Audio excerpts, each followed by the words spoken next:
ગાંધીનગરના બહિયાલ ગામમાં ગેરકાયદે બાંધકામો પર ફર્યા બુલડોઝર.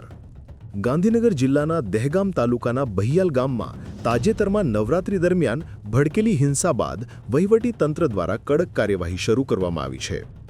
આજે વહેલી સવારે ગામમાં ગેરકાયદે બાંધકામો પર બુલડોઝર એક્શન હાથ ધરવામાં આવ્યું હતું, જેના કારણે ગામમાં મોટી સંખ્યામાં જેસીબી મશીનો જોવા મળ્યા હતા.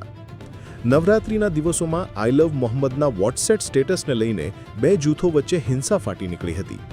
આ દરમિયાન ઉપદ્રવીઓએ 5 દુકાનોને આગ લગાવી દીધી હતી અને વાહનોને નિશાન બનાવ્યા હતા. હિંસાના કારણે ગરબાના કાર્યક્રમ પર પણ અસર થઈ હતી. પથ્થરમારા અને હિંસાની આ ઘટના બાદ પોલીસે તાત્કાલિક પગલાં લઈને અનેક ઉપદ્રવીઓની ધરપકડ કરી હતી.